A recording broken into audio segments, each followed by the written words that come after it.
pledge allegiance to the flag of the United States of America and to the republic for which it stands, one nation, under God, indivisible, with liberty and justice for all.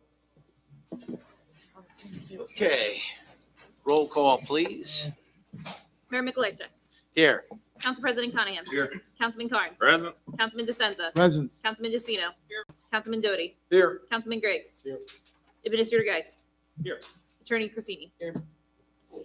Okay, we have a pillar tonight, and well deserved. And it was interesting when I was reading through all the stuff. I started at my current job in August of '87, the same time that you started. 38 years is an awful long time, and I'm sure you've seen a lot of things come and go, and you know that's the purpose of the pillars. You know, is to recognize people that are behind the scenes, just getting it done year after year after year. I'm always happy when you see, you know, one of the fire department make it, because there's a lot of guys there, and they put out constantly and all the time. And we'll, you know, over time, I'm sure we're going to work our way around to all the deserving guys. But guess what? Your turn today. So come on up. Come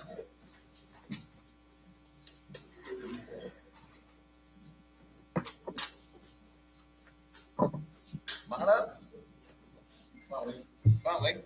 Good to have you.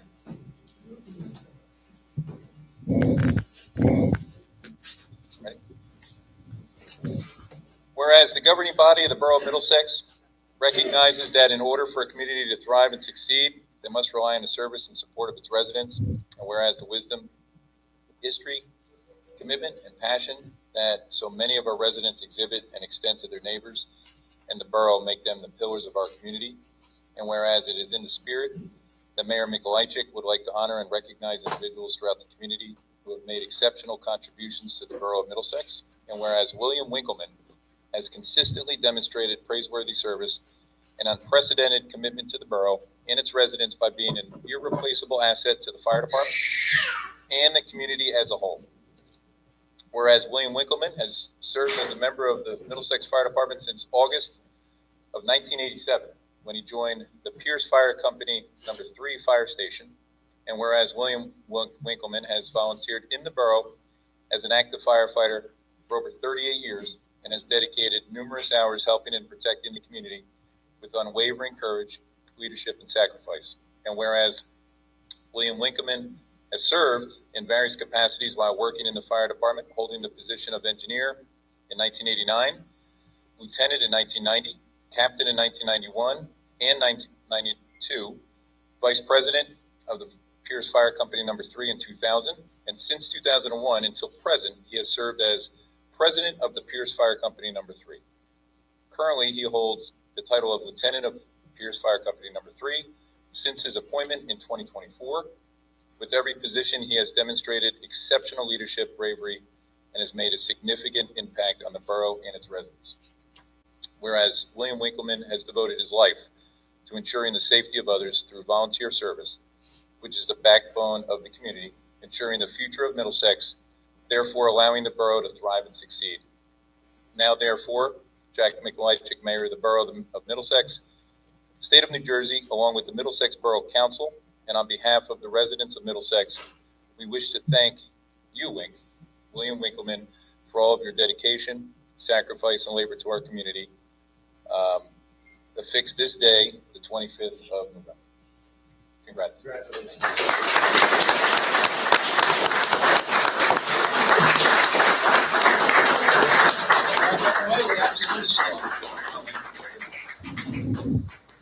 I'm not one for speeches, but I'd like to thank the Mayor and Council for the award, all the members of the Middlesex Fire Department, especially my family, that gives so much too.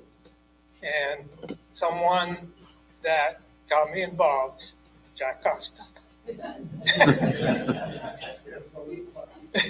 So I'd like to thank everybody for coming out and supporting me, and I hope more years to come. Guys, like to get some pictures here. Would your family like to come up and get a picture? And also after that, let's get a picture of all the firemen up here with Wayne. So this might take a couple minutes, but we got plenty of time.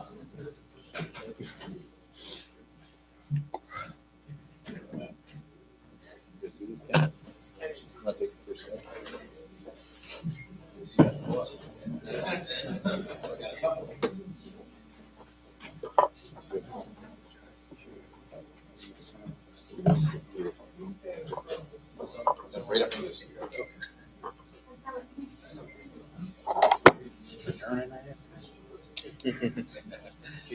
Say executive session. Can't sit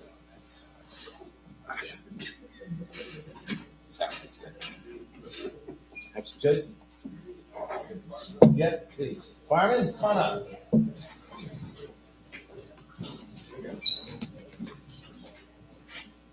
You should give her a cookie.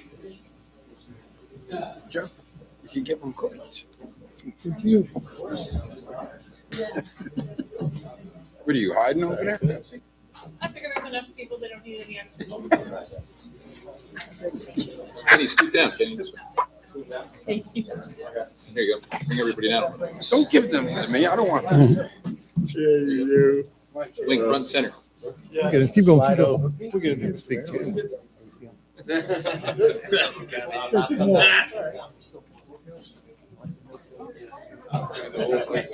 Wide angle here. I'm gonna go in there.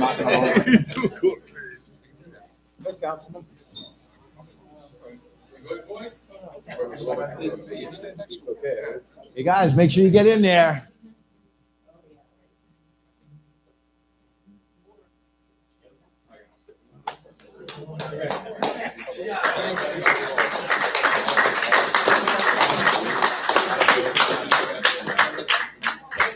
Thank you, sir.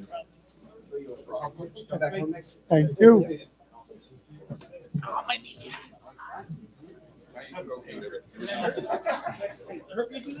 Hey guys, I know you're all taking off. Thanks for coming. We do appreciate it, and also have a happy Thanksgiving. And hopefully, you guys have no calls this weekend. That's what we want to do. You know, hopefully. Let's hope for the best. Okay, I thought I saw some good results. As always. So how much left in the program? You halfway through? How'd you like to do it? I'm done in March with my so I'm done with March. Very nice one. Different. Okay, Kenny. Yeah, I wake up blue, so I have got that wake up. Hey, Blue, Clint. more the blue. Very It's easier to nice. see. I'm glad you're enjoying it. I hope you get more out of it than I got out of it. Well, it's got like a whole blue in my eyes. It's like world inside. Huh? Don't go. Right. I want the blue and understand you see it. Yeah, I feel like I said it to people though. No, And then, All right, we got everybody here. Where's I mean, maybe I'm wrong. Where Kevin What was the result? I don't know. I understand why. all right? Just waiting a second for Mr. Kevin to come back. The business aspect. Like you got a good feel for elections. Those are hard things. Do me a favor. See if you can get a. There he is. All right. You got to do the right thing. I get it. Okay. Moving on. We have no appointments, no proclamations. We have ordinance for public hearing and final adoption. Ordinance 215825, an ordinance repealing ordinance number 214425 and amending chapters 427, 42056, 42057, and 42059 of the Borough Land Use Ordinance of the Municipal Code of the Borough of Middlesex to define contractor storage yard and to include contractor storage yard as permitted conditional use in the IND Industrial District and the High Heavy Industrial District, and amend the conditions required for contractor storage yard as a conditional use. Okay, I'd like to have a motion to open up the public hearing. Motion. Second, all in favor? Aye.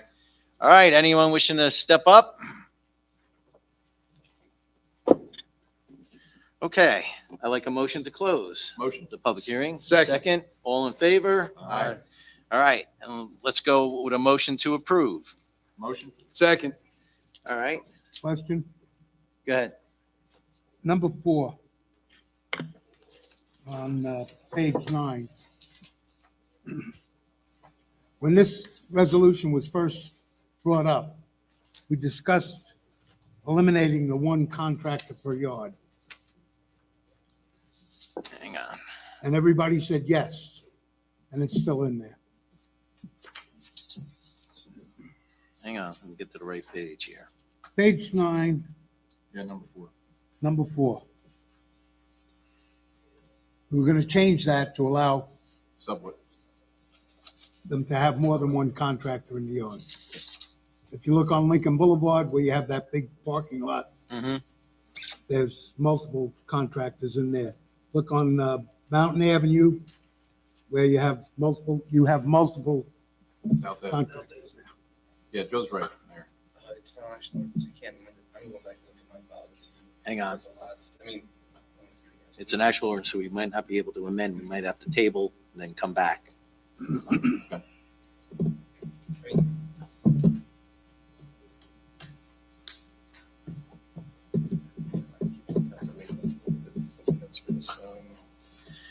So what do we do at this point? Do we table it?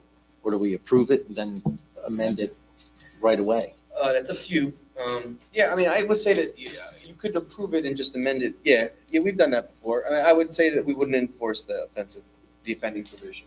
Can we do that at the next meeting? So you can't do it at the next meeting because, unless you do a special meeting, because do your it the 2 year weeks. is up. But just, I would not enforce that. Yeah. January, Joe. Okay, I'd like to have it right on The second meeting. Yeah, I would just, I mean, the substantive parts of the ordinance, I think you could proceed with besides that clause, right? And I may have it in my. I don't have any problem with any of it, but that, no, we had discussed that. It's a good catch. That's fair. We did discuss it. Yeah, we discussed it. I'm just trying to find my notes, but I'm not going to hold you guys up. I would just put it through, and we'll just let our people know. So we're gonna that approve part it of is and amend it. Is held in advance. Yeah, I think that's fine. We'll introduce it for amendment. Next week, you could do it for your first meeting in In Well, January. January, and just don't enforce that part. Okay. You have the ability to, for a short period of time to withhold. Yes, Okay. not infinity. All right. Any other discussion on this item? good catch. Nothing? Call the roll, please. Council President Cunningham. Yes. Councilman Carnes. Yes. Councilman DeSenza. Yes, Councilman DeCino. Yes. Councilman Doty. Yes. Councilman Griggs. Okay. Kind of missed one right at the beginning of the meeting because we did have the pillar. We're just going to stop here for one minute because I would like to have a moment of silence for actually Jimmy Matula.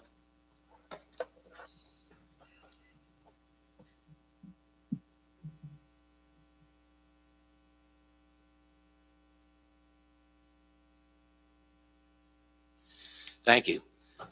I know of nothing worse for a parent than that.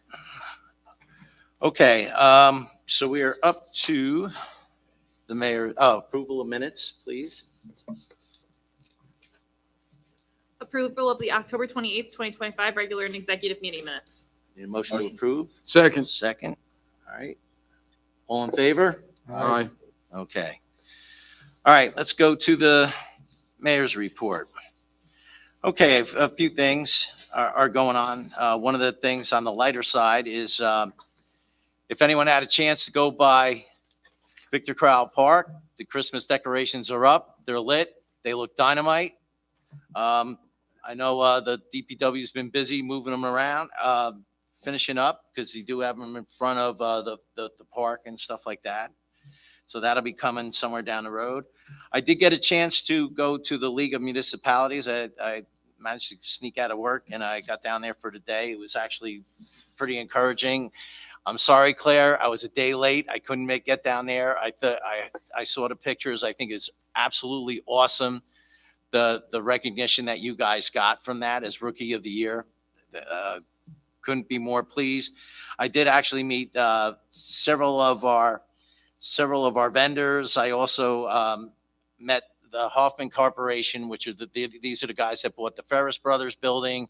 They're going to do a good job over there. They're very nice. They want to do the right thing for our town. That's always a plus.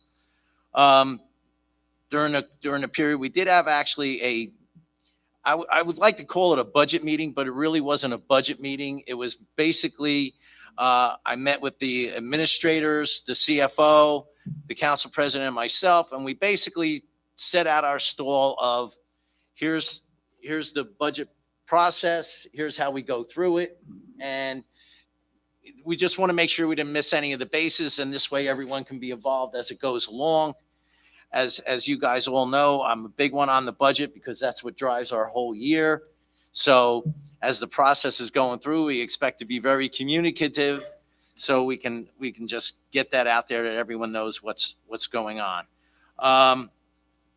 One of the other things is I did have an opportunity to go down to the senior center for the recreation and the police. They actually had that craft fair that they had. That was really well attended. It was a lot of fun that the people were there. Some of those projects, I have to say, they're probably going to be about 5 years before they actually get them done, but that's okay. It turned out it was very well attended, and it was really well done. I mean, I got to hand it to the ladies. They know how to run an event. They did a tremendous job. Don't forget, next week we have the town hall. There's going to be no action taken, just so everyone's clear. There's no action taken at that meeting. This is a chance. It's going to be a SWOT analysis, similar to what we did last year. It's going to be a chance for everyone to speak up, talk about what we like, what we don't like. And then, obviously we have to bring it back, and it's things that we'll think about and talk about. But we also know that what we want to do is, we got to work within our budget constraints, which, as Carolyn well knows, I'm big on making sure that we stay within our budget lines there for sure. One of the other things being that this is a meeting that's a little bit late in the month of November. We don't have an earlier meeting. I would like to just say thank you to all the veterans that are out there. It's something that it's easy to get glossed by and just have it disappear on us. But for all of you veterans that are out there, and I know of at least one up here, two up here, thank you for your service. All right, one last item I have on here, and we do have a lot of good things happening. You're going to hear a bunch out of the guys here and the guys on the council. We're getting a lot done, and I couldn't be more pleased about that. But one of the things that sticks out today is that if you look at when we get down to the ordinance regarding the transfers, you're going to see a significant transfer to health coverage. And I have to say, if there's any one single item that's driven by the state that's going to make it very difficult for us to maintain the type of budget that we had last year, it's going to be health coverage. 36% increase. They're out of their minds. That we have to suck up and find a way to do that. I mean, it's getting to the point where it's untenable. Everyone sort of glosses over it. And now all of a sudden, some of the higher ups in the state, oh, this is a big problem. It's been a big problem. They instead of talking about it and holding it off as a real issue until after the election, they should have done it all along instead of just hanging all these municipalities out to dry. I mean, the transfer, and I don't have it in front of me, I do, but it was 125,000. Think about that. It was 125,000. We got a transfer just to make up for the shortfall that the health coverage is gonna prevent is being pushed our way, and that's despite the fact it's going up 36%. Despite the fact that we had everybody go to the difference card and everything else, it's almost going to push us into trying to look at it again, which we're probably going to have to do. But I mean, it's unfortunate, and everyone should be calling Trenton and making a big stink about it because it is a big stink. And, it's okay for them to talk about it, but it's us that have to pay for it, and I'm not talking about the council. I'm talking about the residents. And that's all I have to, that's my little tirade on that. That's my report for today. Council President. Thanks, Mayor. I know Wink left, but I wanted to congratulate Bill Winkleman, our next pillar. His dedication to responding to almost all fire calls, I think some of us know that, some don't, is a true testament to who Wink is. And He exemplifies all of our volunteer firefighters. I know most left, but I wanted to thank him again. I wanted to extend on behalf of the mayor and council our deepest condolences and sympathies to the family of Middlesex High School senior James Matsula. The community is devastated by his loss, especially many of our current Blue Jays, as well as many of our recent graduates from high school, including both of my kids. Middlesex Borough needs to support the Matsula family, and we will with whatever they need. Our 2026 reorganization meeting, the mayor did confirm that it will be Tuesday, January the 6th at 7 p.m. Congratulations to both Shannon Quinn and Jennifer Klock, who won council seats back on November the 4th. I look forward to working with both of the councilwomen. Congratulations to our Environmental Commission, led by Chairwoman Claire Lavorne. Sorry I missed that, Claire, down in Atlantic City, but for being honored, as the mayor said, the 2025 Sustainable Jersey Rookie of the Year, which you were showcased last week. So thank you again. Thank you, Mayor, for organizing another town hall, back-to-back years. That's scheduled for December 3rd. It's literally next week from 7 to 9 p.m. here. I also wanted to thank Councilman Carnes for reinvigorating and refocusing the Film Commission into what it is now.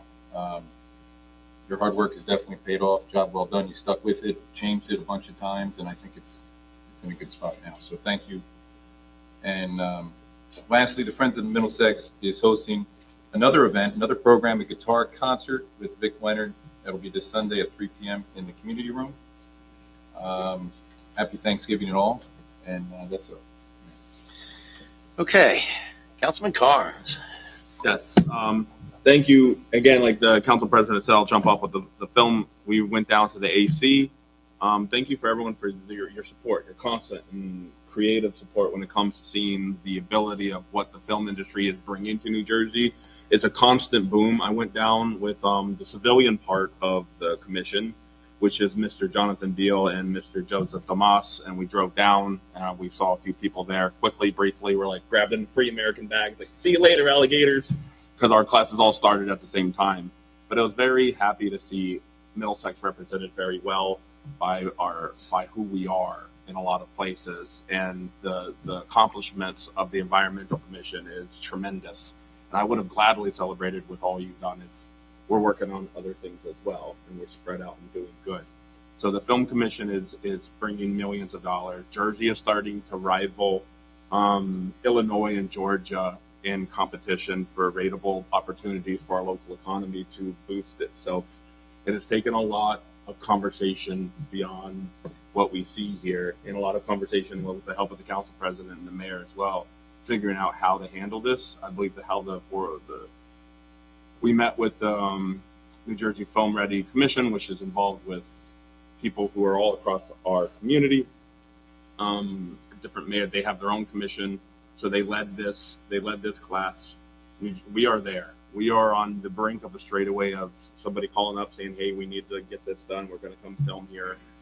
And then you can put your personal home. There's going to be once we're up and running, there will be submission forms to where if you're interested in renting your home out, your address, everything's private and personal. You don't have to worry. They just take pictures of your house and they'll submit it in a catalog. So what we're building and using their platform is a catalog of Middlesex. So restaurants, parking, anything and everything that you think makes Middlesex unique can be put into this catalog. So anybody across the world who's filming and they say Victor Carl Park, or they say Mountain View High School, or whatever it is, they have pictures of it. That is now in the catalog for anybody to get to if they want to come in and film.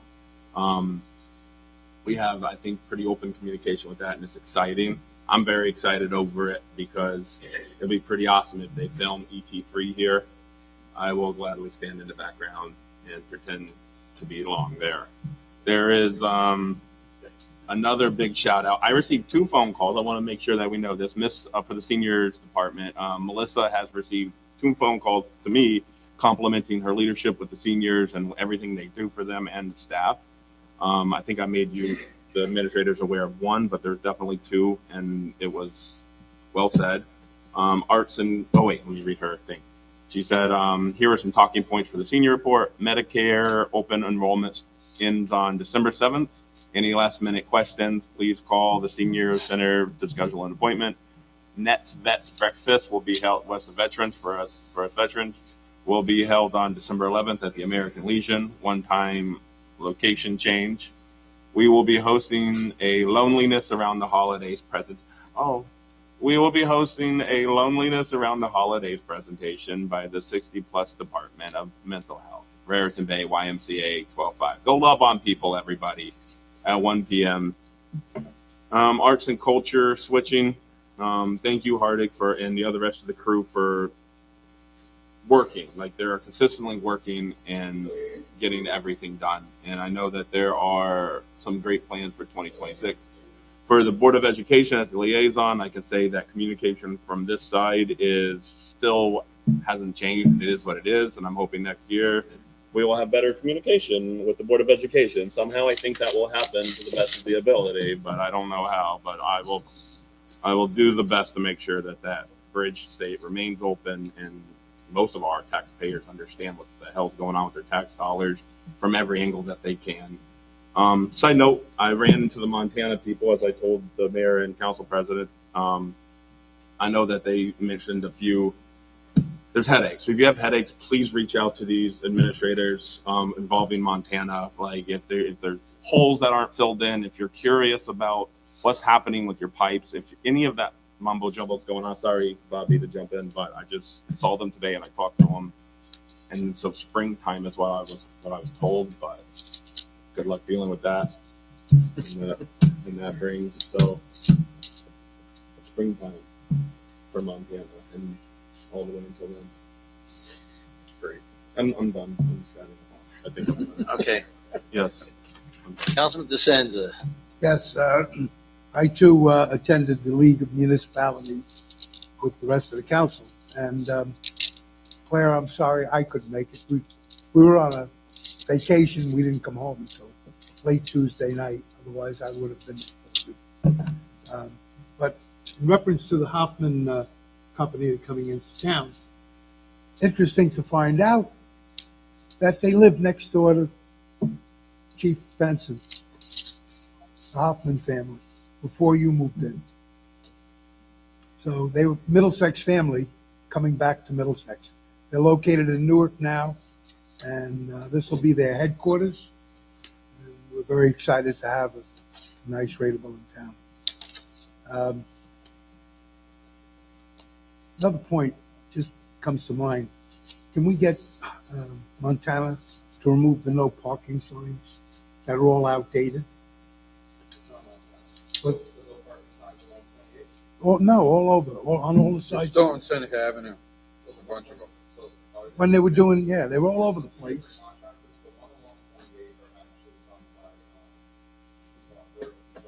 Whoever.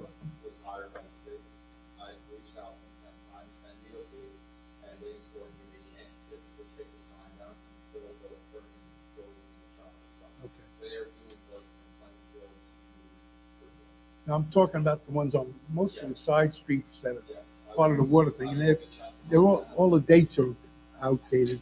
So you're saying the dates expired? Yeah, they're all expired. Yeah. Yeah. And some of them are on stakes on, at the curb line. As far as the recreation department, over 40 children and their parents came to the rec center on November 7th to see animals and From Eyes of the Wild, sponsored by Clean Communities. Yoga mini holiday session is starting tonight for the next 4 weeks. And the biggest event is the Winter Wonderland is on December 7th. Please, everybody, mark it down. We have 10 craft community business tables, 6 food trucks. We have any wood for the bonfire? Plenty of wood for the bonfire, okay. And at 2:30 to 6:30, please try to be there. And I think that's all I have.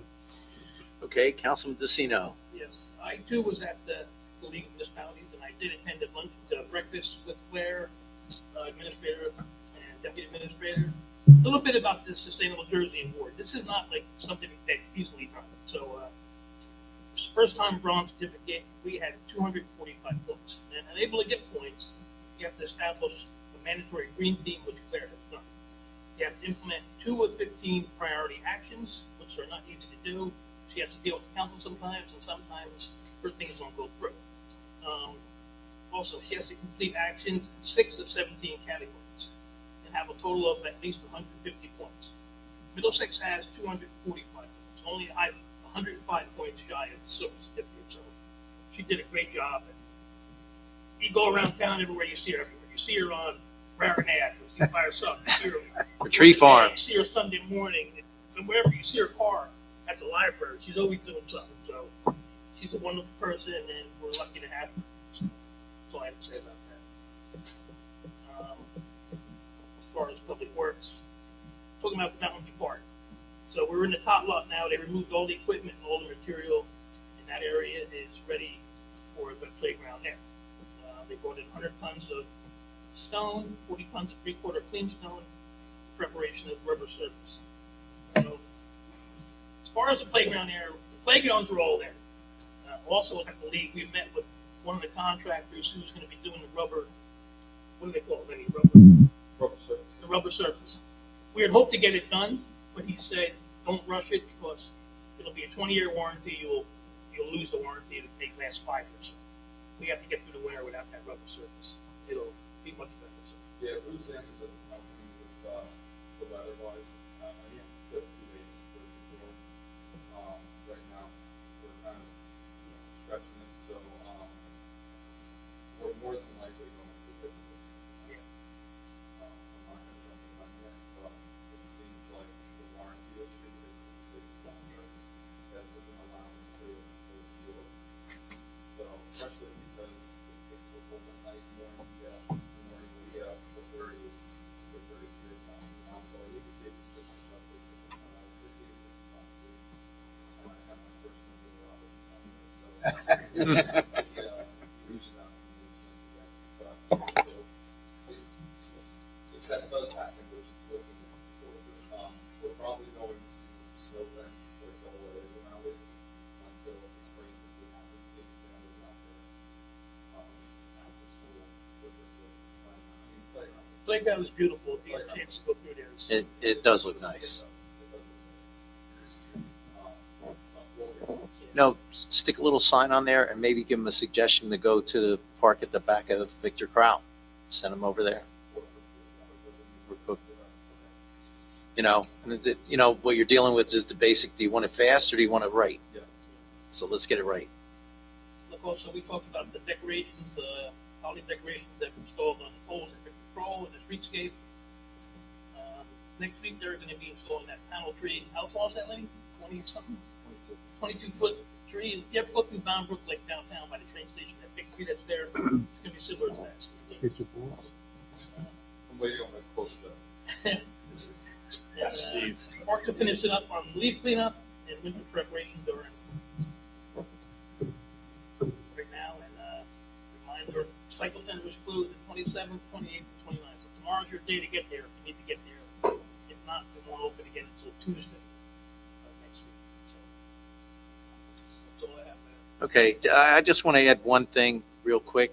You know, when we start talking about the Christmas decorations, and I know people sit there, well, you know, you're always crying poor mouth, and it was use it or lose it money with the streetscape grant. So this was all done on someone else's dime. So it was a way for us to finish up using what funds that we had left over because, you know, just the way the streetscape worked out, a couple of things changed and we wound up with a little money left over and allowed us to do, you know, get some decorations, liven up the town a little bit. Yeah, you went back there. Me and Carol was there. Not that it's left over and stick around. And we realized that some of those decorations So what are you telling us now? With streetscape 2, there's going to be a 50-foot tree? No, I'm just kidding. All right, well, You get thank the you. balls in next week. Right. Balls. But That's all right. Well, this is what we should be doing. We should be looking at ways to maximize our return for anything that we're getting, especially in grant money. Moving down the line, Mr. Doty. Lenny, Monday, right? They're being lit. You're gonna start lighting this stuff. Yeah, I mean, I started already. The downfall is we had a lot of people off for the holidays and, all that. So originally my game was happened last night. So we're hard at that. Definitely by the end of the week. This way, if somebody asks. They'll be done by tomorrow. Okay. Yeah, so after the 28th is done, the other companies will be done. So there's an adapter that needs to be attached to it. Well, there's not 2 outlets up there. Yeah, who would have thought? Yeah. So we have to buy the adapter. Okay. Second thing, I like the turkeys that are telling you to eat pizza. I noticed that today. I noticed that today. That was funny. Just like you had to get something in there for Thanksgiving. It was great. Okay, I have all 3 of my reports to give you tonight. Let's start with the fire department. 50 calls to service in October. Luckily, no structure fires. That's a good thing. They had a cooking fire, mulch fire, 5 motor vehicle accidents with injuries, 3 with no injuries, 5 gas leaks. Naturally, this time of the year, everybody check your heaters, make sure everything's working properly. This is the time of the year. You can't stress it enough. Especially people have been running them, but now they'll be really cranking. So just be careful with them. They had 1 unauthorized burning and 2 authorized control burnings. For the month, a couple highlights that the chief sent over was homeowner on Glengarry Road reported their microwave. That was the fire. They got there, they removed the power, and it managed to be out. On 19th, the police department was dispatched for a separate incident, and they were met with smoke at the front door.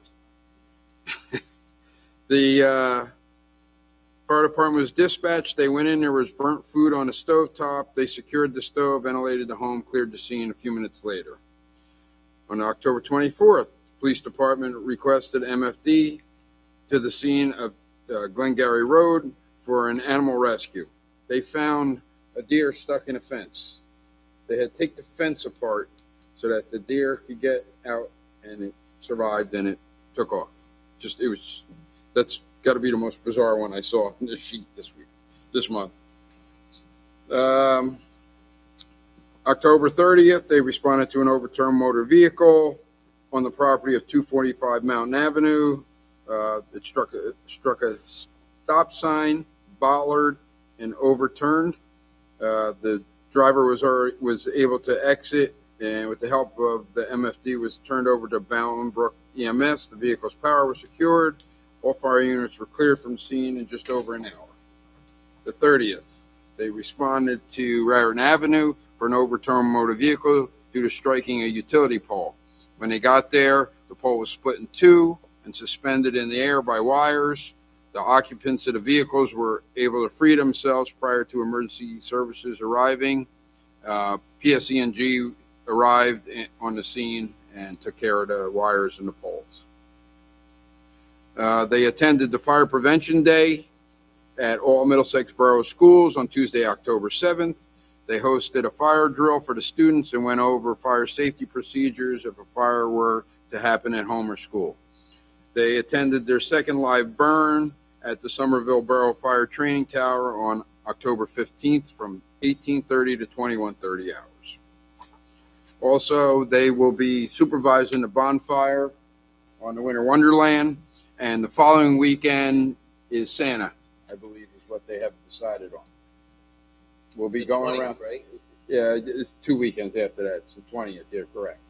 So make sure you're at home with your kids if you have kids, and Santa will be around, and they'll be giving out candy canes to everybody. Okay, I have the court report. October 25, tickets and complaints, 210 tickets, 16 parking violations, 194 moving violations, 3 DWIs, 10 criminal complaints, 6 local ordinance violations, 0 health tickets issued, 31 zoning issued. For October 25 court, they had 3 court sessions, 1 in person, 2 virtual, 220 defendants, 264 cases deposed of this month, 16 DWIs deposed. The total monies was $33,265.98. Boroughs is $16,129.50, and the backlog has been going down. It's gone down a couple hundred cases. We're down to what? 904 was like around 1,100 when it Yeah, it was. first started. So they're doing extra nights, at least 1 a month, correct, Chief? Court, yeah. So hopefully that helps and they can get caught back up, because that's been the big thing. Okay, the final thing is that I have our illustrious police department. And thank God the chief's here if I have any questions. Calls to service 1,691. 14 adult arrests, 2 DWIs, 209 summonses, 43 radar, 40 motor vehicle crashes. For the National Incident-Based Reporting System, there were 14 crimes, and 7 of those were cleared during that month, which is 50%, which is really good. Because I follow that online, the whole statistics for the country. It's very interesting to go through that and see what is cleared. If I can find the detectives, thought I had the page folded. Sorry about that. Okay, and they make it tiny again. Don't they know how old I am? I can't see. Okay. They're working on, there was a weapons offense, possession of heroin. There was 3 burglary trespassings, 3 thefts, a violation of court order contempt, 3 of those, a missing person, death investigations, and they're doing background, firearms permitting was 28, background checks. I know they're on social media checking stuff, so the detectives are behind the scenes, constantly working on these cases. Some of this stuff is years old, and I know they don't give up on them. And I know they were did your food drive for replenish. I didn't get the report on what you guys. Is that,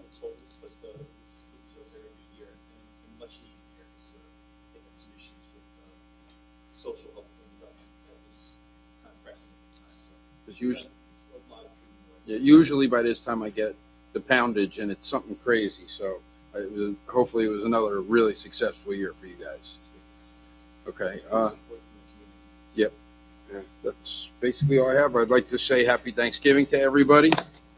But I just couldn't get over it. I saw it today, the pizza. It was great. Okay. Yes. Board of Health, vaccination vouchers are expected to start early next year. So everyone, instead of having a rabies clinic, will be able to choose their own time and to some extent the vet of their choice. The Board of Health is closing out the first year working with Somerset County. Just want to say it's still been great. Everybody on the board is still happy that we have made that move. So that's been very beneficial. Board of Health meetings, third Thursday of the month in the community room at 6:30. Shade Tree Commission, we had no meeting this month, so I don't really have any changes for that. They meet the second Thursday of the month in this room at 7 p.m. Zoning, no major changes, but they did want to put out a reminder that if you have a rental unit, that you do have to register for that, and that's yearly. The new Planet Fitness is coming along well in Middlesex Crossing. The owners reached out to us, and we're looking forward to having them as part of the community. Dunkin' Donuts at the end of town, remodeled recently, and it looks great. They've been, really neatening things up over there. It wasn't the best for a while, but they've done a nice job improving the property and the inside. So that's good. I was also one of the ones that went to the League of Municipalities, and it definitely was a good experience going down there. I learned a lot of useful info. And also, it was great just being able to represent the borough at the event. I also was able to meet the new member Hoffman, and it sounds like they're gonna be a great addition to the town. It's nice to have, a reasonable sized company moving in again. And, just lastly, congratulations again to Quinn and Talk on their election to council. Looking forward to working with them next year. And, hope everyone has a happy Thanksgiving. All right, thank you. I'd like to make a comment about the code enforcer. From what I've heard from the court, they're actually starting to process the tickets he's writing, and I guess he's not making friends, which is a good thing. I hate to put it that way, but Well, that's, you gotta be careful, because I was told by somebody that was handed a ticket, he was called by his neighbor, and then he turned around and wrote the person that called violations. So be careful what you wish for with him, because he's not playing favorites with anybody. And that's what we actually asked him to do when we hired him. I know this council did, to Yeah. enforce our codes. And I just wanted to make that, no, that's I good. forgot to mention that for the court, because I was told his cases are starting to come in, and he's actually there, and, We so get it's working. which is good. Actually, that was one of the items that was on that came out at the town hall last year, Yes. and it's one of the things that we were able to act on. I know he works with police and DPW both, because I've gotten emails about it, and he's been fantastic. All right, I'm gonna before we go to the administrators, I'm gonna finish off with a little quick public service announcement, because the weather is starting to get cold, and every year I get a ton of calls. I didn't know, nobody told me. You got to get the cars off the street, or you're gonna get a ticket. That's as simple as it goes. I mean, pay attention. You're now duly warned, because every year someone tells me, and it's always the people that have been in town for 30 years that are telling me, we never had that happen before. And I can guarantee you that the police department, especially the first couple of snows for the year, and I know I'm not speaking out of turn here, Chief, you guys are out there to make sure that they're following the rules. So now they know. What about Mayor, what about the seniors? I know we got a few calls last year where we had disabled seniors that weren't able to get them out there, nor knew who to really call. Is there anything that your administration can do to help them? They Just call, or here, and they can. call here, senior services, or actually senior services is the best way to And go. then they Or can if you're pass having a it real, along to you guys, right? a genuine issue, call the police department, and I can't guarantee they'll be able to help them or whatever, but at the end, they're going to make sure they're safe. We would just ask that everybody plan ahead. It's one of the notes I wanted to bring up for my report. And the other side is as neighbors, we should just be looking out for one another. If you have elderly neighbors, reach out. I have elderly neighbors. I help them out, remind them, help them. It's not just the car on a snow-covered street. It could be their garbage, their recycling. It's just a good thing to kind of start looking out for one another, especially during the winter months when the elderly are inside more than they're outside. Okay, Chief? I have a couple things I just want to report on for the administrator's report. Lenny's going to assist me with them. I'm going to start with Daisy Park, the Army Corps of Engineers. Daisy Park was on Drake Avenue. It was block 278, block 60 and 62. It was sold to the Army Corps Real Estate Division. The remaining balance owed for that park property is approximately $19,700 from the partial payments that were made. At the same time, they purchased the lot next door from the borough. It was block 278, lot 52 for $231,000. There have been delays in receiving final payment. We were hoping to get that in 2025. Apparently, the Army Corps pays DEP, and then DEP has to pay the borough.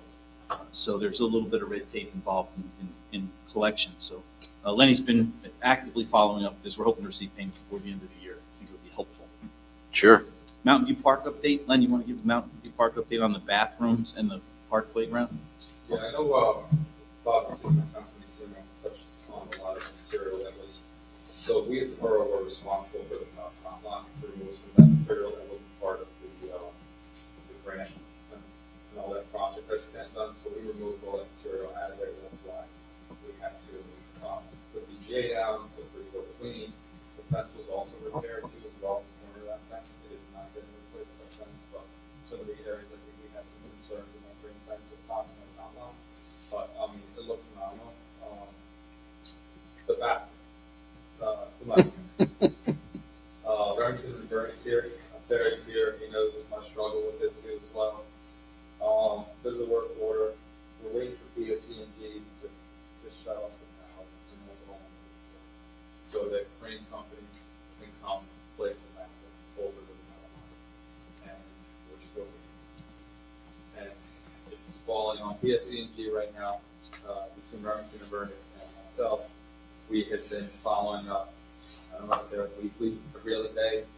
So, we're really trying to stay on top of it, because I was trying to push this thing to get done by the winter wonderland next week. But we've already informed Melissa that she's got to get full instructions. So go ahead, Chief. The next is Winter Wonderland. Obviously, we said already, but it's going to be December 7th from 2:30 to 5:30. The mission is free. It's important to know. We ask the public to join us there for the tree lighting, food trucks, vendors, bonfire, performances by local groups, music, and a visit by Santa and Mrs. Claus. As far as the holiday decorations, I know it was touched on, but I think it's important to point out that that new streetscape project from 4th Street to Washington Avenue really cleaned up that area, and it really looks nice, all decorated. The DPW is still in the process of cleaning up properties, the borough properties, but they've also managed to start decorating, or in process of Borough Hall, the police department, Victor Kroll Park, and Mountain View Park. So things should really look wonderful for the holiday season.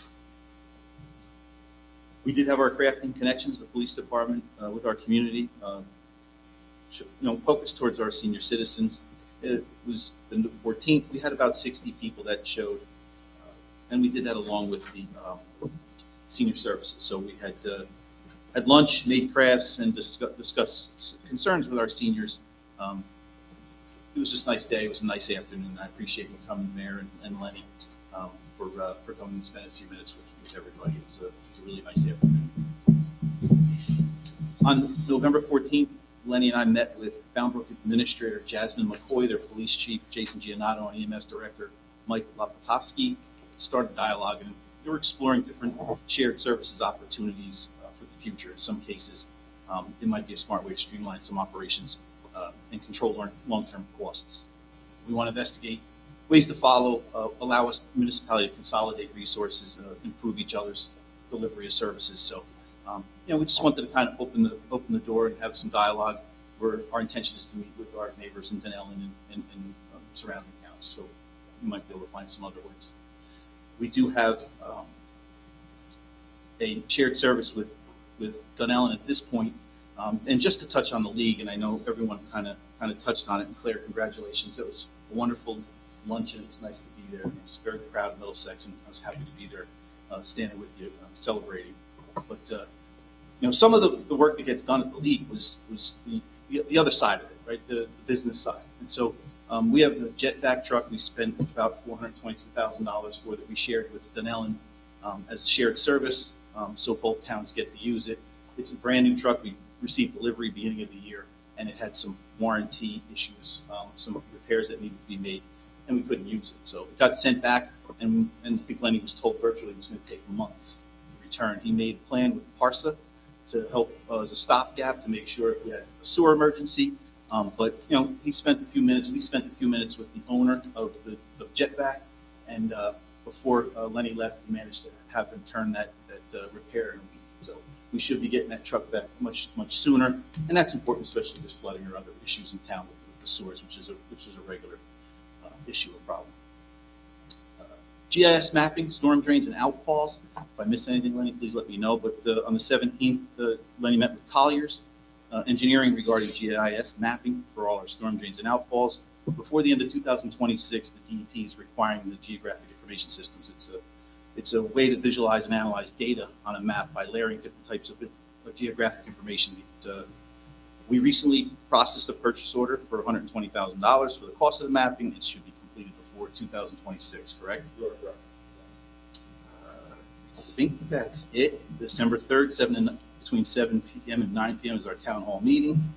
I want to congratulate Bill Winkleman on receiving this pillar. It was really, really nice tonight. And as far as the snow-covered streets, with the weather coming, it's important to make sure that the roads are passable, that they can be cleaned, that we can get emergency vehicles up and down, and that's the main reason why we make sure we enforce that. We want to make sure that we can get emergency services where they need to go when the snows fall.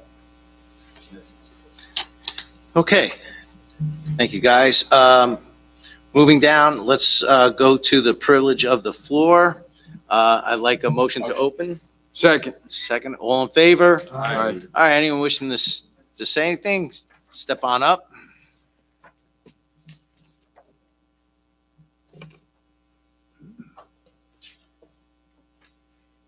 Oh, the mic's on that side. Yeah, they moved it.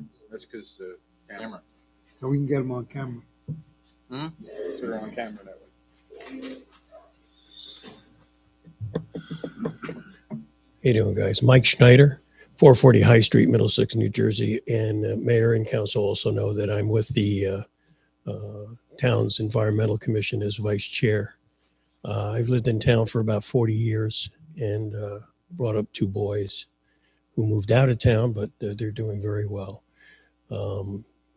Claire has done a fantastic job over the past 2 years. And one thing I want to mention is that volunteerism is very fragile sometimes.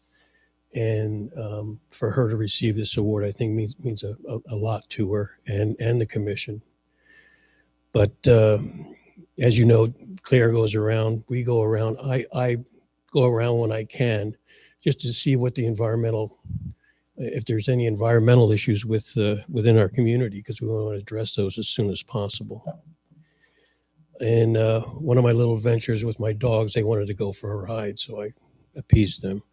I went down what I call the South Lincoln Boulevard extension, where the curve goes around, but you go straight. Nobody goes down there because there's only a few residents who live down there, plus a few businesses. And the devastation I saw was unbelievable.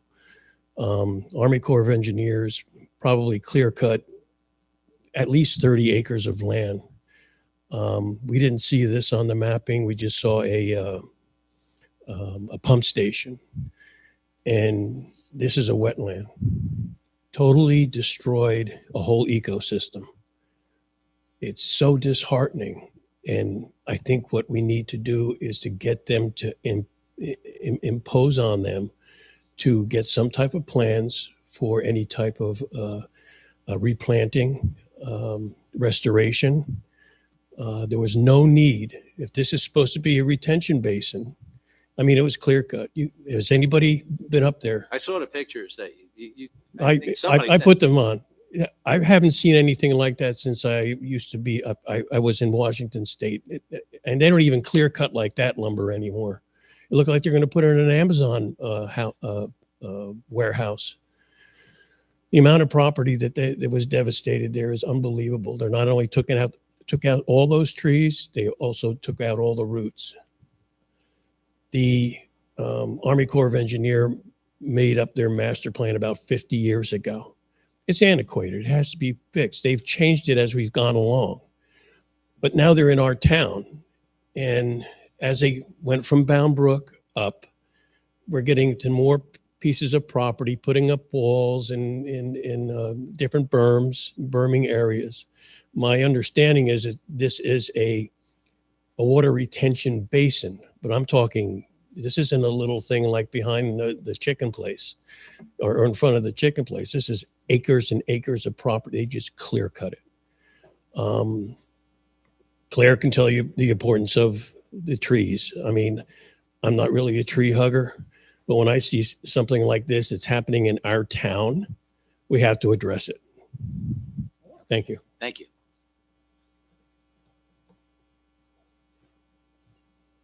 Claire Lavorne, 809 Grandview.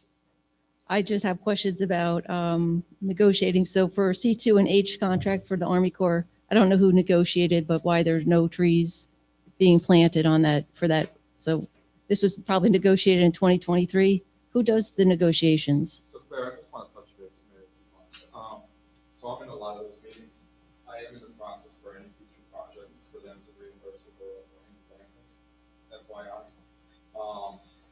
there really is no negotiation with the borough. They get all their approvals from DEP, right? So all those, so the levy, there is a ton of retention ponds. I've seen them very similar to, especially when it comes to a retention pond. It's not, I get Mike's concerns, but if you take a look at like Osterman's, Yes. where that is? Yes. By the blue list, right? That whole development, what's behind you?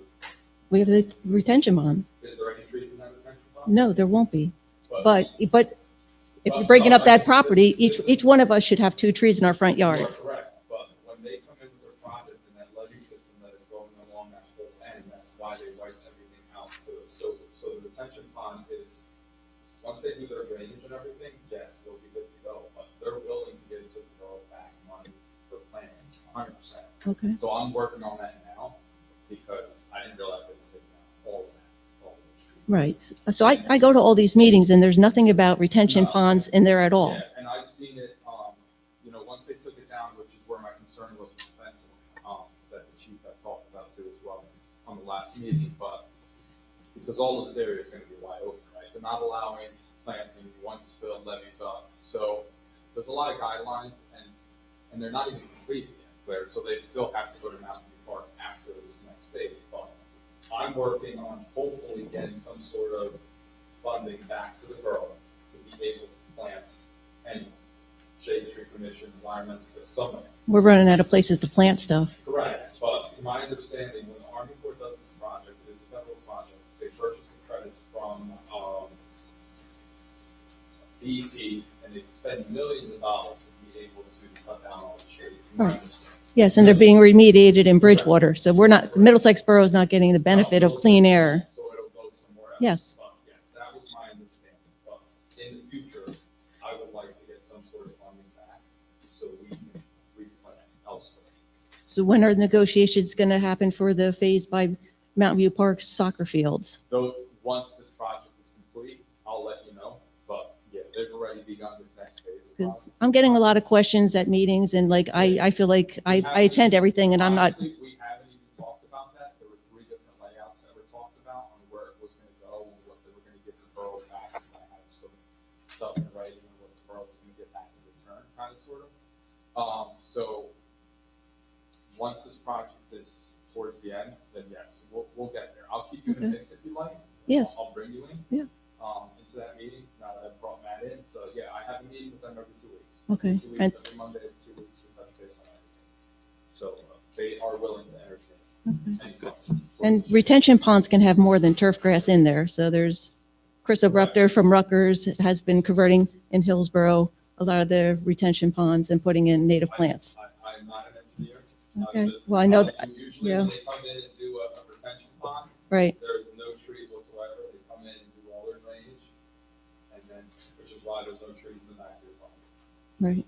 So when you So- say native plants, sorry, I mean, what do you mean by native plants if they can't put a tree or like shrubs? They're mostly like grasses and flowers that have longer roots that can absorb and clean Like the water. pompous grass, that type of thing? No, that's not native, but like, that's invasive actually. So that's why, it could be like a little blue stem is a grass. It's planted outside by the library. It has very long roots, absorbs the water, cleans the water as it slowly filtrates into the ground. Okay. So it's turf grass, that's that deep. Native plant roots are like feet deep. So, Okay. Yeah, Thanks, so I'm Betty. also just wondering, so like so was there negotiation, because I overheard something when they're taking out the trees by Mountain View Park that we're getting an extra soccer field? You are correct. So like, how's the public being notified of this kind of We're negotiating? Not, it's not finalized yet. Okay. Nothing's finalized. All right. There's 3 layouts right now for Mountain View Park. Okay. Right? So there's nothing final with Mountain View Park whatsoever. Very good. They wanted to have it next to the building. So we- Okay. No, I just think because like where they're doing the work now, most of the town is not aware of what's going on. But once they start working at Mountain View Park, there's going to be, Everyone will know. oh yeah. Yeah, well, that's why they hold their legal flood commission meetings. And I go to all the meetings, but the next one's on the same as town hall. So, all right. Thank you.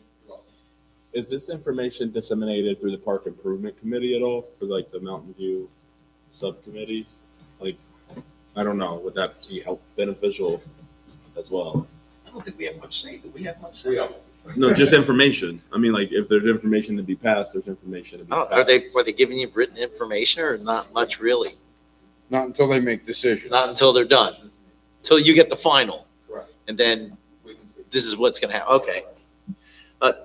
So you could pass along to them. We could, Okay. yeah. Mr. Polakevich. Dave Polakevich, 240 Hazelwood. I just wanted to follow up on what was just asked about by the Environmental Commission members. So the borough, I was over there the other day. You have to see it to believe it. Nobody from the borough, the Army Corps just went to the DEP and just said, we're going to do this, and nobody from the borough knew about this? We're aware they're gonna take down trees. We don't know they're gonna take down trees all the way up to the curb. They have their plans and, there's a ton of movements, but they didn't physically say, listen, we're taking down every single tree, right? So, we knew because of the levee system's gonna be, some areas are 20 foot high, and it's gotta gradually grade down. So, yeah, I mean, it's all signed to the state, and we and everyone on the sun. So, yeah, I knew some trees were coming down. But you didn't know the extent. I didn't, you are correct. Okay. Just want to make a suggestion because a couple of you have commented about, and not just tonight, I've heard it in the past, that the Greenbrook Flood Commission is not really forthcoming all the time with information. And I know you guys all are liaisons to different things and you're very busy with stuff. But some of the other towns that I've covered over the years, these external entities like the county's solid waste advisory committee or whatever that meet 4 times a year, 3 times a year. And it's tough for you guys to actually go to the meetings. But they've often, some of these other towns, twice a year, they'll have a list of all these entities on an agenda, like maybe February and August, like twice a year. And that will just prod whoever the liaison is to maybe check in with that entity in advance of the discussion and say, what's been going on?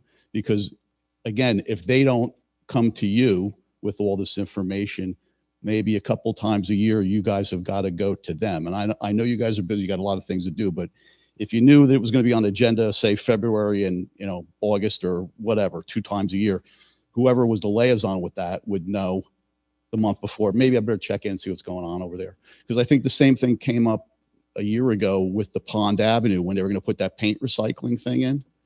Everybody was like, wow, this came on us. They had to have discussed it at their meetings, at least in passing. So maybe we just didn't monitor it, close enough. And again, I know you guys are monitoring dozens of things, but if you put it on the agenda twice a year, it's a little bit of a reminder to jog, let's just go check in or go on the website or whatever. All right. Okay. Thanks a lot. Anything else? Anybody else? All right, seeing nobody stepping up, I'd like a motion to close. Motion. Second. Okay, before Kelsey goes rattling down the agenda resolution items, I just want to let everyone know there is an agenda amendment to resolution 313-2025. It's going to reflect the date change from 12/31/31 to 12/31/30, which was a typo. And I appreciate Mr. Polakevich pointing that one out. I do appreciate the phone call on that. Kelsey, you ready? Resolution 309-2025, authorizing the mayor to execute the Community Solar Municipalities Service Agreement with Solar Simplified. Resolution 310-2025, a resolution creating and implementing a long-range plan to assess drainage issues. Resolution 311-2025, acceptance of standing reports. Resolution 312-2025, authorizing the mayor to execute the renewal contract with GovPilot for the Clerk's Department licensing software, effective January 1, 2026 through December 31, 2028. Resolution 313-2025, authorizing the mayor to execute the employment agreement between the Borough of Middlesex and Chief of Police Matthew Geist. Resolution 314-2025, authorizing added tax lien for the cleanup costs incurred from violations of the Property Maintenance Code for Block 273, Lot 20. Resolution 315-2025, appointing Mayenzi Racinos to be clerk effective November 26, 2025. Resolution 316-2025, Governor's Council on Substance Use Disorder, Alliance to Prevent Substance Use Disorder. Resolution 317-2025, 2025 sewer billing waived appeals for Block 161, Lot 5.01. Resolution 318, 2025, authorizing the sale of a 2015 Falcon asphalt trailer to the Borough of Manville in the amount of $5,000. Resolution 319, 2025, permitting the consumption of alcoholic beverages for the Winter Wonderland Festival to be held at Mountain View Park on Sunday, December 7th, 2025, between 2:30 p.m. and 6:30 p.m. Resolution 32025,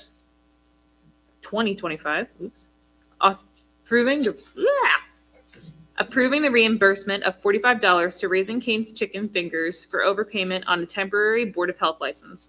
Resolution 321, 2025, approving change order 1, decreasing the total amount of the contract for the 2024 NJDOT state aid project, 1st Street, 2nd Street, and Seneca Ave by $3,120.54. Resolution 322, 2025, authorizing the purchase of a new fire apparatus for the fire department under Sourcewell contract E1 113021 RVG 1 contract. Resolution 323, 2025, authorizing the transfer of funds for the 2025 operating budget and 2025 swim pool budget. Resolution 324, 2025, authorizing the treasurer to cancel all outstanding checks from the trust account dated prior to December 31, 2024, totaling $750.68. Resolution 325, 2025, special items of revenue and appropriation. Resolution 326, 2025, authorizing the release of developer escrow inspection fees balance. Resolution 327, 2025, authorizing the treasurer to cancel all outstanding checks from the current operating account dated prior to December 31, 2024, totaling $8,195.72. Resolution 328, 2025, authorizing the treasurer to cancel all outstanding checks from the animal trust account dated prior to December 31, 2024, totaling $40. Resolution 329, 2025, authorizing the treasurer to cancel all outstanding checks from the payroll account dated prior to December 31, 2024, totaling $934.07. Never ends. Resolution 330, 2025, recording of a tax sale certificate. Resolution 331, 2025, authorizing the release of developer escrow inspection fees balance. Resolution 332, 2025, reimbursement of late fee for a dog license in the amount of $10 to Jennifer Maeda due to duplicate license. Resolution 333, 2025, appointing EB Solutions LLC DBA as the difference card to provide HRA services for the Middlesex Borough for 2026. Resolution 334, 2025, authorizing the mayor to execute the annual account service agreement between EB Employee Solutions LLC and Middlesex Borough effective January 1, 2026. Resolution 335, 2025, authorizing a stipend of $5,000 for Sally Lynch of the Department of Public Works for additional duties related to administration. Resolution 336, 2025, authorizing a stipend of $5,000 to Robin Seif of the Middlesex Borough Police Department for additional duties related to administration. Resolution 337, 2025, authorizing the tax collector to issue a tax title lien redemption for Block 13, Lot 5. Okay. Does anyone need to pull any of these? 21.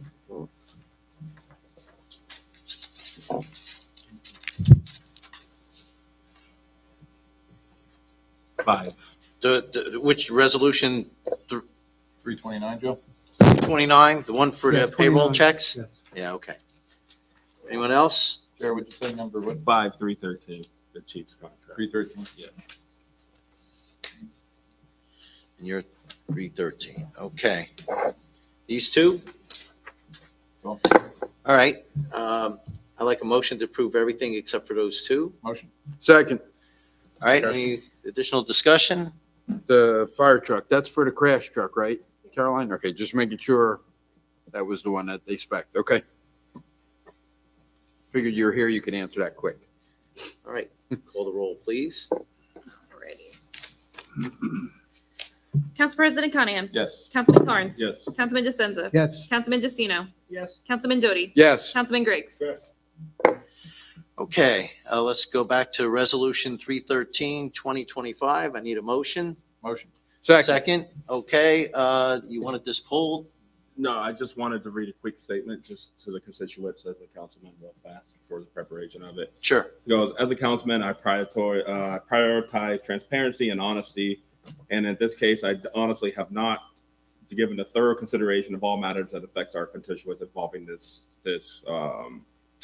contract. Unfortunately, I was not actively involved to the negotiation process for the contract, which is from an injury and for other reasons I could not leave, could not attend, which leads me to abstain from this vote. But I do trust my colleagues, but my trust alone, and I appreciate their hard work and investigation, but reliance on their assessments, it's not enough for my voting power for my constituents, because my absence during this discussions means I did not have the opportunity to ask critical questions and fully understand the implications of this contract, which is a huge contract. I believe that every decision should be made with an informed considerate for the taxpayers' interests. And without that, without me fully and honestly giving my full attention to it, I cannot in good conscience support it at this time in regards of making a yes or no vote. But I do highly respect and love our chief. His efforts have made us top 10 safety within our things, and to take on even more for our administrator truly shows that the investment, I believe, is worth it. But after this concept and from this role, from this perspective as a councilman, this is where I came for this decision. Okay. Thank you. Anybody else? Nope. Call the roll, please. Council President Conahan. Yes. Councilman Carnes. Abstain. Councilman DeSenza. Absolutely, yes. Councilman DeCino. Yes. Councilman Doty. Yes. Councilman Griggs. Yes. Okay. Motion passes. Thank you, Chief. Resolution 329, authorizing the treasurer to cancel outstanding checks from the payroll account dated prior to December 31, 2024, totaling Just a $1934.07. question on that, Mayor. Wait, Okay. I need a motion. Second. Second? Okay. Carolyn, if they're payroll, how do we not pay people? We paid people and they never cashed the checks. So the checks aren't good any longer because their date is so far back. Do we know who they are for? We do, and we can try to get in contact with them if they That's still work here. okay. Yes. I worry about It's payroll. not anymore. Yeah, about payroll, it's the other incidental stuff. There's only so many times you can ask, Carolyn. I get it. Believe me. Just gets direct deposit, it wouldn't be an issue. Okay. Anyone else? Call the roll, please. Council President Conahan. Yes. Councilman Carnes. Yes. Councilman DeSenza. Yes. Councilman DeCino. Yes. Councilman Doty. Yes. Councilman Griggs. Yes. Okay, non-consent agenda.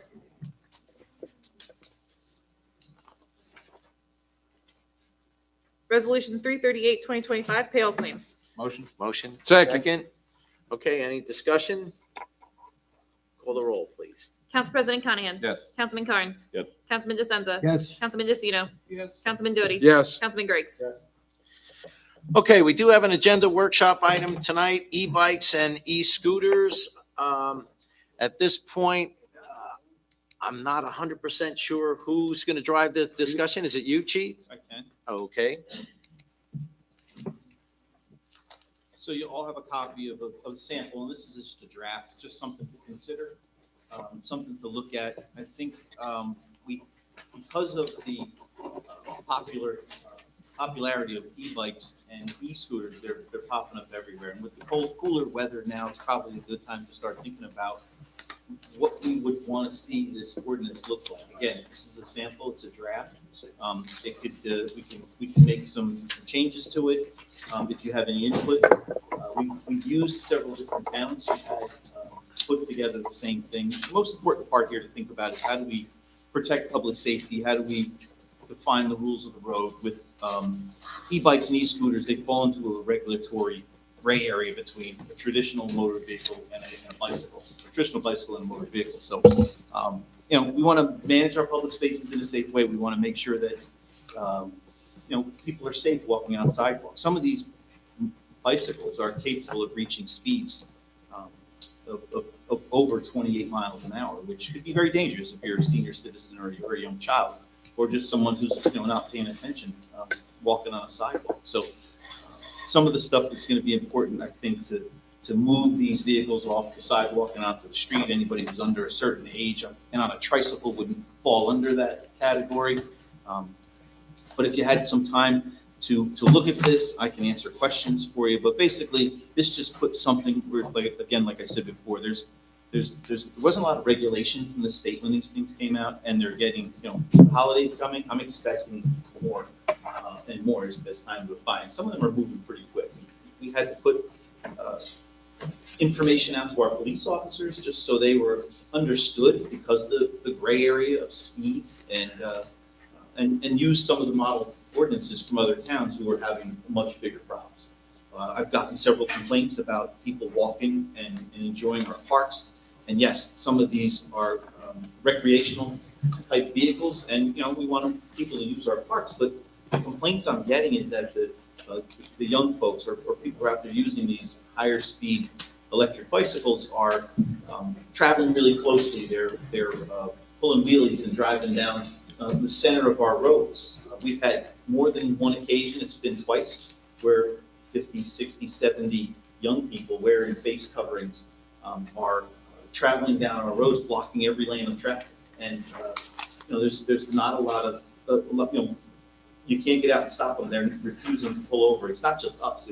It went through Bridgewater, it went through Boundbrook, it went through Middlesex, Dunellen, all the way down to like Scotch Plains. And so the investigations that were done to identify people after is a lot of work involved in it. So I think we just need some regulations that are going to have a little bit more bite to them, so we can keep our streets and our sidewalks safe. Okay, I do have a question here. I guess it's not necessarily a question as much as a comment, because Christmas is coming up and a lot of people are looking at this, but I think a lot of people, and I did not realize, and I just want to make sure that this is true. If you're on an e-bike that goes greater than 28 miles an hour, it's considered a motorcycle, isn't it? It needs to be registered, insured. You need licensing for it. So yes, they can. Right, and so it needs to be registered, insured, and the whole 9 yards. So someone thinking they're doing their kid a favor by getting them a e-bike, the best one out there that does 35 miles an hour, he may be setting himself up for quite a hefty fine if he gets caught. And some of them are low speed. Some of them are 20 miles an hour with an assist. And some of them are scooters that go very slow, but some of the stuff we've seen has gone very quickly. There's been a few quick ones that I've seen go buzzing down Beechwood for sure. Part of that was educating our police officers when this came out, but the state was promoting the use of electric vehicles and as an alternate Sure. mode of transportation. So it's kind of two forces kind of pushing against one another, but there wasn't a lot of regulatory. In your ideal world, what are you looking for the council to do? I'd like to review this. I thought it'd be nice to have a discussion about it, and maybe if you want to provide feedback. We put some important points in here, some of the things about borough-owned parks. Other places have done that. We put in here that they should not be permitted in parks. And again, that it's how what the council sees most fitting. We can give you our recommendations, but it's going to be yours to decide. As far as the most important here is that no person can drive in a reckless or careless manner. There's a woman who contacted me and said she was walking through Victor Cole Park and the kids were literally trying to do wheelies towards her as close as they can. And then when she told them to knock it off, they were less than respectful towards her. So, and she called us, and those are case by case. It's been the Wild West back there. Yeah. It's behind my house, and I've gone out there, and they're like going insane. And they come around onto Osceola to cross Melrose, and that they never even slow down at the stop streets. One of them is literally going to get flat. I don't think it's the scooter itself. It's just what they're doing with it. Yes. That's more of the problem. Yes. And, I've walked down Willow, and they're coming down there doing wheelies and crap. So there's getting out of control. Specific prohibitions that we put here, and that's what I just asked that you look and review, and we can continue this conversation as we move forward. This could be a live document until we decide to put it in play, but I think it's important to get something moving on. All right, good. Actually, I was going to make a comment too, but go ahead, Joe. I see one thing that's missing, and that's the golf carts. We don't see many of them in this town, in Middlesex, but I notice down the shore, and they're allowed wherever South Plainfield has it, but not in Middlesex. in this proposal. You don't have anything about the electric golf I carts. think they're seen as a low-speed vehicle, and that is, there's a section. I meant, maybe I missed That's the scooter, tricycle. LSP is that's the LSP. No, that's That's South Plainfield. Yeah. That's South Yeah, Plainfield. but that's what they're modeling it off. Yeah, off of. but it's not in the in this one. But you know what? Oh, I'm tracking. It's just a transfer. Yeah, this is just a start. This is for us Just to to, start. You can add And it. so I could see that, you can use them wherever it's under 35 miles an hour. I could see some people, Yeah. especially some seniors, might want to take it down to pick up, on Lincoln Boulevard or something, to the supermarket. The other thing, I noticed in South Plainfield's ordinance that I really liked, I think it was in South Plainfield anyway, one of the ordinance, that if you get a second or third violation, we confiscate the bike. okay. I like that too, Joe. The other, we saw a couple of weeks ago, going down 28, kid on a motorized bike, had to be doing 40 miles an They're hour, going faster than 20. standing up on his seat, 1 foot on the seat and 1 foot on the handlebar, Yeah. going like this down 28. It's Had to impressive. be doing 40 miles an hour. That's impressive, but terrifying. They go flying. So we've Well- had- No helmet. We've had accidents with a few juveniles that Yep. we've addressed. We've issued multiple summonses to some who are adults and juveniles who are driving erratically, dangerously, recklessly.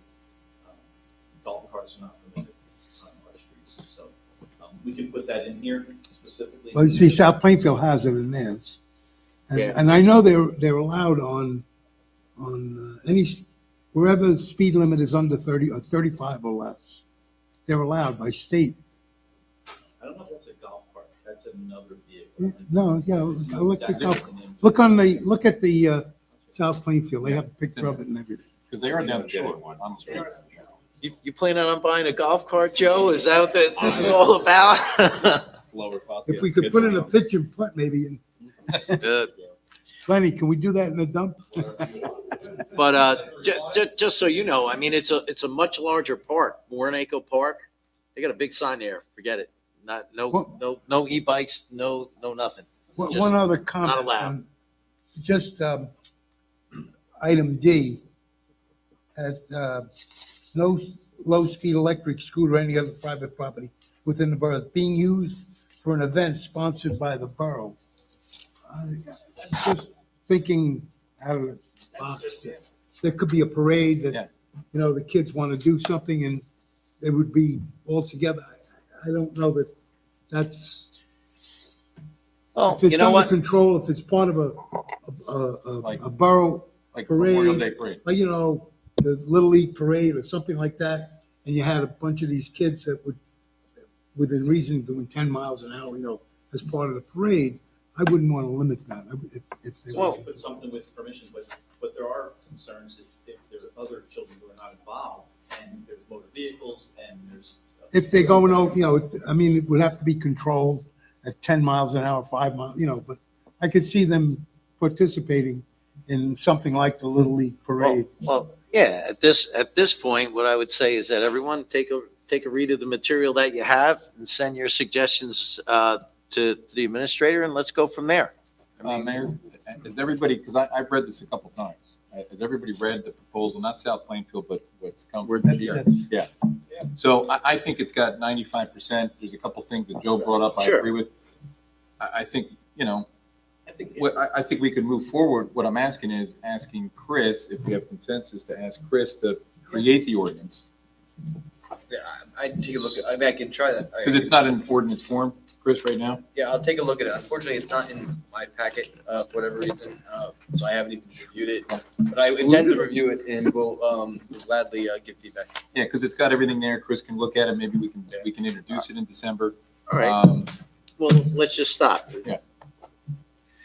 Consensus to move forward. Yes. Yes. 1, 2, 3, 4, 5, 6. All right, there you go.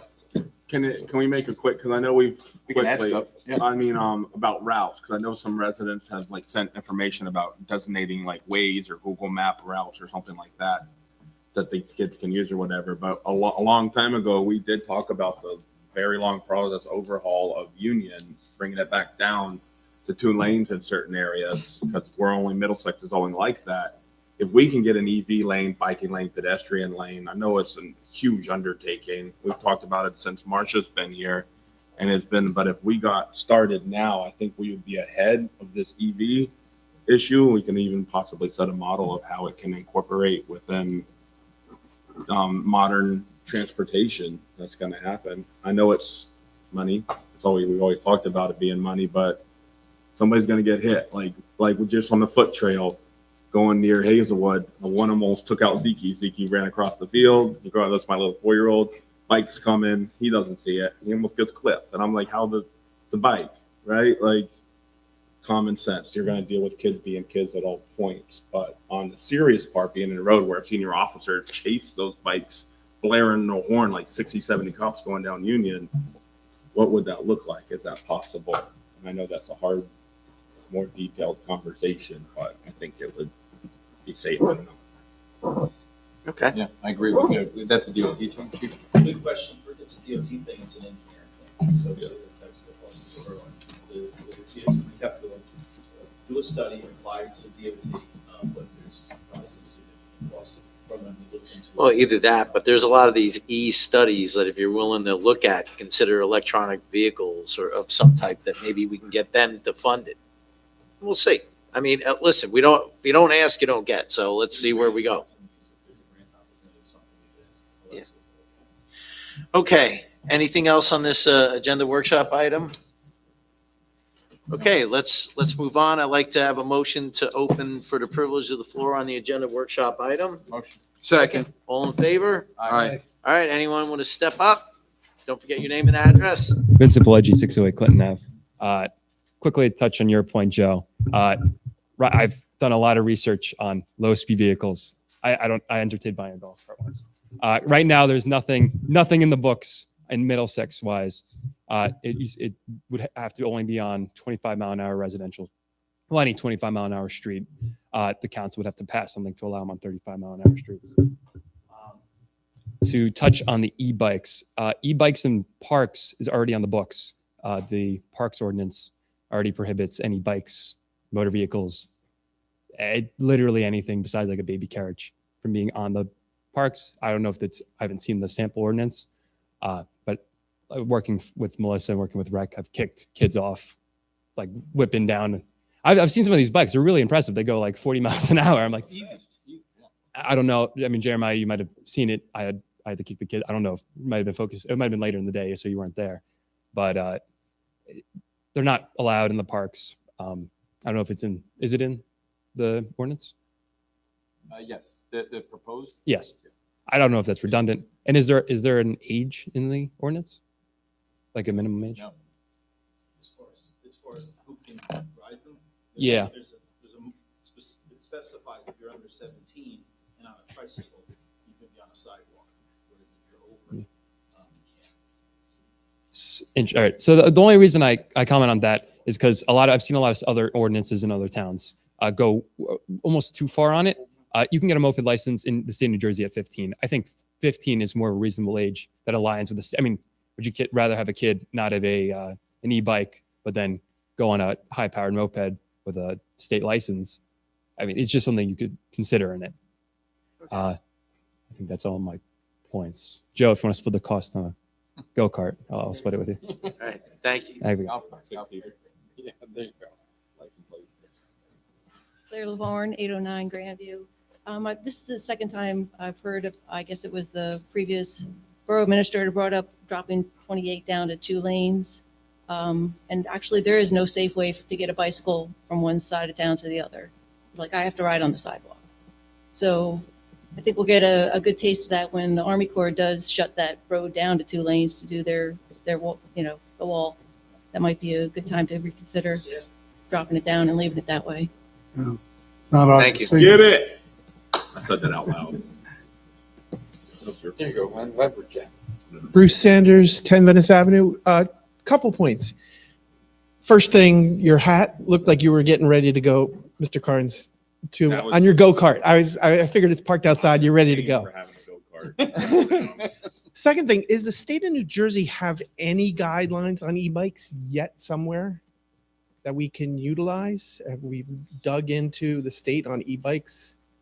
I just wondered. That's a thought. They just classify them, right? That's the only thing, Matt? They regulate, they tell you the sizes and how big, and some of the pro drills down. I guess they just define them by They just category. define them by class, that's it. CCs and Yeah. speeds. Yeah, I would think it would be They're speed not, related. not saying, No, or these Yeah. rules. The other thing I was thinking of, like the KISS method, keep it simple, stupid, abide by the laws of the road. that's it. That's it. The only other caveat that I would have on that, especially when these bikes can go 30 mile an hour and you're a driver, you don't expect a bike to come across your path. Lighting. And I don't know if you can make that a regulation for, especially if you're on a road like 28. If it's a back road, you're looking for kids. But you're on 28, 2-lane, you're not going to think of an e-bike, especially if they're darting out or anything like that. So you might catch a light, and I don't know if that's just a thought. But I would say if you're not abiding by the rules of the road, you get pulled over and you get a ticket, just like anybody else would do. Those e-bikes should not be on a sidewalk at all. That should be number one in the ordinance. Well, this will help us, Bruce. Yeah. Provide the teeth when summons is read in court. Yeah, And I know, the he bigger has problem- nothing. The bigger problem right now is even, Matt said it, the parks. Yeah. We've had multiple complaints. But- Carrying through the park, almost like a dirt bike. Okay, but Just whipping. one point on that. I could see them coming up the road on Yeah. any roads in the park. They should be allowed to ride abiding by the 15 mile an hour speed limit kind of thing. But any kind of walkway, Victor Crawl has that walkway. They should not be allowed. That should be ground That's zero. That's what he proposed. Yeah. But right now, they're on the walkways, they're going through the soccer Yeah. field, they're going through all the soccer fields. Right. They're on the tennis courts. Yeah. On the They're tennis doing courts? it- Yeah, oh, yeah. Really? Right, because they feel it's just like a regular bike. Like, yeah. That they can go anywhere, and it's just, and the real problem with them is that they don't have they have a tendency to ride very close to the parked cars. So if you're in a car pulling out, you almost can't see them You can't see. until you move far enough out that they're going to run into your door. Also down at the docks at Victor Crowell, Lenny, I think you had to clean this up, but they were doing burnouts on the docks, and you could see they were power washing down there. They're covered in black streaks. Yeah, I provided Chief with that guy riding on the handlebars at 28. So the point is they're not abiding by, it's the KISS. If they're not abiding by the rules of the road, ticket. Bye. Well, and I agree because it's all. I mean, Yeah. it's Oh, yeah. it's unfortunate, but it's all fun and games until it isn't fun and games, and that's what's going to happen. Somebody's going to get Okay. Anyone else? Thanks, Brucey.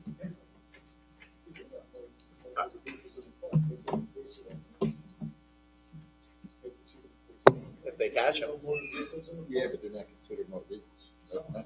someone. It's if they're over 28 miles an hour, they are. Like the small ones are. Yeah, the little ones, no. All right. Any other things on this? Okay. Motion to close. Motion. Second. All in favor? Aye.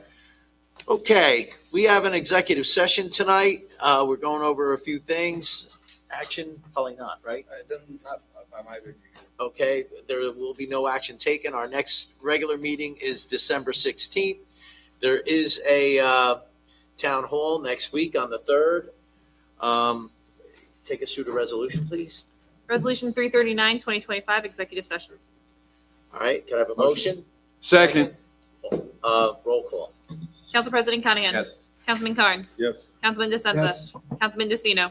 Councilman Doty. Yes. Councilman Griggs. Yes. Okay, guys, 2 minutes and we're going to kick this in gear because we got a few items on here. Everybody have a wonderful Thanksgiving. See you later, Vincent.